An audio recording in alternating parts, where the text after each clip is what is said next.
E aí, Headbangers, aqui é o Cristiano Ômega e hoje eu estou trazendo para vocês a origem da banda Death, que foi uma das pioneiras e uma das basicamente fundadoras do termo Death Metal. Sem dúvida, uma das bandas mais fodas que eu mesmo já vi. Cara, é uma banda muito perfeita. Era, né? Porque infelizmente acabou e vocês vão ficar sabendo por quê.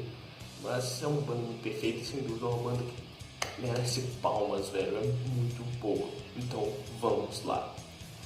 Considerada uma das bandas mais influentes do death metal, a história do Death teve início quando o guitarrista e vocalista Chuck vamos falar só Chuck mesmo. Não, vamos lá, Schuldiner, sei lá, Chuck Schuldiner, e guitarrista Rick Ross se juntaram ao baterista e vocalista Barney Ken Lee para formarem primeiramente o Mantas. Inspirados principalmente por bandas como Venom e Slayer, o trio começa a forjar suas primeiras composições, enviando-os a vários tape traders internacionais. Numa dessas sessões foi produzida uma demo intitulada Death by Metal, de 1934, composta por 5 canções que, apesar de seu registro de veras bruto, alçam a banda como uma das mais promissoras da América dentro do Death Metal, cuja banda em evidência era o Possessed, proveniente de São Francisco. Embora tenha gozado de um efêmero reconhecimento, os integrantes do Mantas presumiram que não eram recebidos com o devido crédito, como revelou Chuck. Agora são palavras do Chuck. Muitas pessoas nos subestimaram. Nós recebemos um monte de merda da cena de bandas locais. Todas as bandas dos arredores de Orlando acharam que nós éramos pura merda. Nós éramos barulheiros naquela época, mas estávamos colocando para fora death metal bruto. Era muito para a compreensão das pessoas. Nesse ínterim, o Mantas acabou por se dissolver em 84. Ínterim, sei lá como fala. Posteriormente, Chuck, tentando perfazer canções mais pesadas e rápidas, anunciou seus planos para formar uma banda denominada Death, reconciliando com Ross e Lee. Chuck iniciou a elaboração de novas demos, dentre as quais se originaria a legendária Reign of Terror, a qual definitivamente impingiu o Death como referência no death metal mundial, detonando assim o caráter do real potencial como banda. Alcançava o Death dessa forma seu lugar no mapa. Após várias breves aparições ao vivo, muitas vezes em bares, a banda concentrou-se em erigir seu caminho ao primeiro petardo. Agora, galera, nós vamos falar, beleza, fiz a introdução do Death, da banda Death. Agora nós vamos fazer dos álbuns, dos primeiros álbuns. Em julho de 87 foi lançado Scream Blood Gore. Teve grande oposição entre a crítica especializada. Esse álbum é considerado um marco dentro do estilo Death Metal, usualmente citado como o primeiro álbum do Death Metal. Influenciou diretamente e indiretamente grande parte das bandas que aderiram ao gênero anos mais tarde. Músicas como Zombie Ritual, Baptism Blood são até hoje muito reverenciadas pelos fãs. No ano seguinte, Terry Butler, o baixista, e Bill Andrews, baterista, entraram no grupo e lançaram Leprosy, outro álbum considerado essencial para os fãs do gênero. A evolução de Chuck, como músico e compositor, era notável. O som do Death ficava cada vez mais técnico e veloz, assim como a produção também havia melhorado bastante, se comparado ao álbum anterior. Destaca-se as faixas Pull the Blood,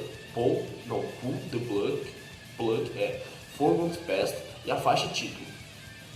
Bastante conhecidos no meio underground, o Death inicia a turnê de divulgação passando pela Europa, onde tiveram alguns problemas referentes à organização. Na América do Norte, claro, no México, a banda contou com o reforço do guitarrista Paul Masvidal, consagrando-se como uma das melhores bandas de metal ao vivo na época.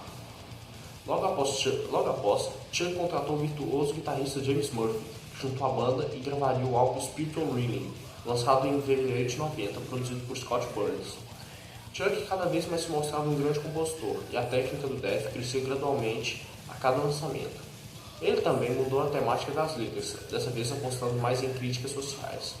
Em 1990, às vésperas de uma turnê europeia, Chuck decidiu não viajar, alegando que no último minuto ele sentiu que a turnê não foi devidamente organizada.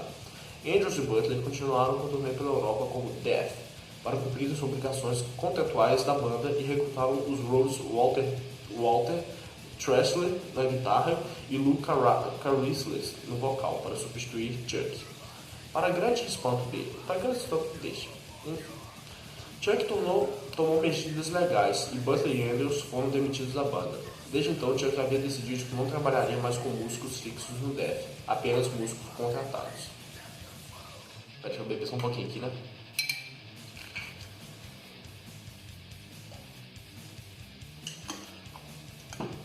Mano, agora sabe, é exatamente 4h02 da manhã, eu tô gravando esse vídeo e eu vou gravar mais um. E esse vídeo, se não me engano, vai ser na segunda, dia 29, não sei. Mas deve ser. Enfim, logo após, Chuck contatou o exímio baixista Steve George dos Sábios e recrutou Sean Hannity, baterista, que fica na bateria, e Paul Masvidal na guitarra do Cynic para gravar um álbum Human. Considerado um dos primeiros álbuns de technical death metal, Human mostrou o death em um nível técnico nunca visto antes, com melodias ainda mais complexas e intrincadas, sendo ainda mais progressivo que os álbuns anteriores, com uma produção muito mais cristalina. Human foi um álbum melhor sucedido comercialmente do death até então, e dele saiu o primeiro histórico videoclipe da banda, Lack of Comprehension, dirigido por David Bellino. O clipe teve boa vinculação pela MTV e outros meios, uma das raras vezes que em grandes meios de comunicação divulgaram uma banda de metal extremo. Devido a conflitos com a agenda dos Sands, Giorgio não pôde sair em turnê com Death, dando lugar ao baixista Scott Carino, que além de participar da turnê de divulgação do álbum entre 91 e 92, também participou do clipe Lack of Comprehension. Em 93, Masvidal e Reiner deixaram a banda e retornaram ao Cynic. Para substituí-los, Chuck chamou o habilidoso baterista Gene Hoglan, que havia acabado de sair do Dark Angel, e o guitarrista Angela Hawk, que tocaram com King Diamond. Com esse line-up, foi lançado o álbum de Vidal Tug Patterns, considerado pelos fãs de longa data o melhor álbum da banda. Na minha opinião, também o melhor álbum da banda. O Death havia chegado ao seu auge, musicalmente e tecnicamente, ainda mais progressivo e poderoso, e com uma produção digna de bandas de metal mainstream como Metallica e Iron Maiden. O álbum contava com grandes composições como Overachieved Imagination, Trapped in a Corner e a música mais conhecida do Death, que deu origem ao segundo videoclipe da banda, The Philosopher. Individual Tug Patterns levou o Death ao seu auge comercial e tornaram muito populares. O videoclipe The Philosopher até apareceu num episódio de Beavis e Butthead, que foi lançado em 84. Cara, eu gosto muito desses caras, Beavis e Butthead. Tipo, eu assisti eles quando pequeno, entendeu? Minha mãe não gostava porque tinha muito palavrão. Só que a minha tia colocava na minha cabeça e tal, e hoje eu sou quem eu sou. Esse cara fofo aqui, ó. Credo, eu dou medo às vezes, tipo, eu me sinto meio tímido. Galera, vocês podem perceber que eu não estou olhando pra cá ou pra cá, porque deu uma mudada de cenário, se ligue. Mouse, teclado, meu teclado, e que mais? Eu coloquei meio que um tripé, tá ligado? Vocês me entendem?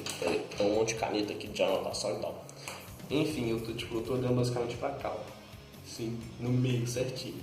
Aí eu coloquei meu roteiro numa forma, tipo, visível pra eu ficar olhando pra câmera e não ficar, tipo, cabeça baixa e tal. Aí, enfim, eu tô tentando melhorar aos poucos e coloquei, ó, no cenário. Ó, tá aí, ó. Aê, Iron Maiden, aí, mais um pôster do Iron. Galera, desculpa pelo corte, foi sem querer, é porque eu simplesmente caí aqui, velho. Eu cortei essa parte, eu caí. Aí meti o cotovelo aqui, mano, puta merda. Enfim, voltando no assunto. No entanto, Death sairia da Roadnet Records, distribuidora dos álbuns da Europa, após um contrato que durou 8 anos.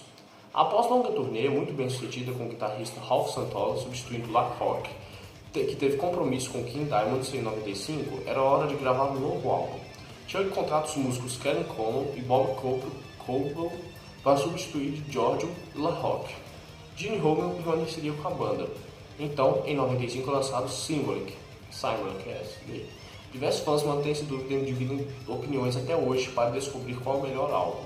Qual álbum melhor é? Se este ou o anterior, contando com música. Seja o anterior, beleza.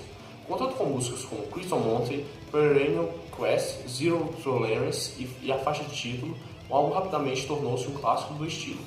Para o turnê, Chuck contratou o baixista Brian Benson, mas esse deixou a banda antes mesmo desta começar devido a conflitos com Chuck. Logo após, Chuck iniciaria o seu projeto de metal progressivo, Control Damned, e o Death iniciaria um hiato.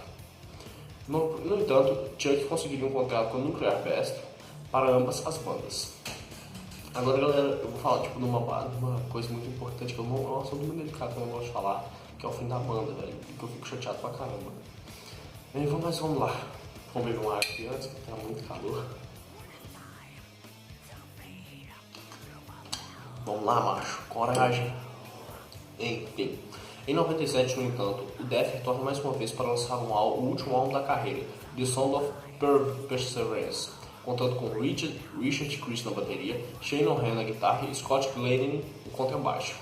Lançado pela Nuclear Blast em 98, The Sound of Perseverance mostrava um Death ainda mais técnico e progressivo, e com Chuck cantando de uma forma diferente ao invés dos tradicionais culturais.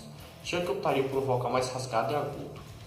Destaca-se composições como Scavenger of Human Sorrow, Spirit Crusher, A Moment of Clarity e o cover Painkiller do Judas Priest. A turnê de divulgação seguiu o mesmo line-up que gravou o álbum. Depois do álbum e das duas turnês de suporte, Chuck colocou o Death de lado para se dedicar ao Control Damned, com Christie e Ham. Glennie foi trocado por Steve Giorgio e o vocalista Tim Aymar.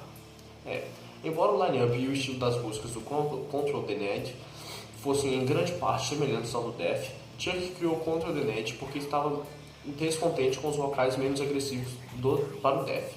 No entanto, em vez de trair o que a banda Death significava e como soava para Sons, ele optou por criar uma nova banda. Agora sim, palavras dele. Para mim é apenas uma questão de evolução, fazendo do jeito certo ou não. Quando Chuck terminou de gravar o álbum de estreia do Control Damned, ele foi diagnosticado com câncer no cérebro, forçado a banda a cancelar os planos para uma turnê pelos Estados Unidos e Canadá. Após um pesado tratamento, as condições de Chuck melhorou, mas o tumor o deixou em um estado muito vulnerável e enfraquecido. Logo após, contraiu uma pneumonia e foi internado. E em 13 de dezembro de 2001, Chuck recebeu alta e voltou para casa, onde uma hora depois veio a falecer, dando fim ao legado construído pelo Death, tornando-se uma lenda dentro do heavy metal, influenciando diversos músicos e fãs no mundo inteiro e encerrando de vez as atividades de uma das bandas mais geniais e inovadoras da sua época. Cara, sim, o Chuck morreu, infelizmente. É uma pena, velho, porque nessa época o Death ele tava explodindo, velho, vocês não estão ligados. Era o Death, tipo, a banda dele, a outra banda, a banda secundária do Chuck. Mas, tipo, ela não tá tão igual o Death. Mas o Death, pô, ela toca até no episódio de Beavis Butthead, velho. Entendeu? Vocês estão ligados que é uma banda de rock tocar nesse desenho? É uma coisa extremamente foda. Ela tem que estar estourando. Então, galera, esse foi o vídeo. Infelizmente, a banda também teve um final triste. Mas não fiquem assim. Vai ter música tocando de fundo. Vocês podem ver vários shows do YouTube. Só procurar Death, a banda, lógico. É porque vai aparecer o Death Metal e tal. E sem dúvida é uma das bandas que influenciou o Death Metal. Então, galera, aquele abraço. Valeu, falou.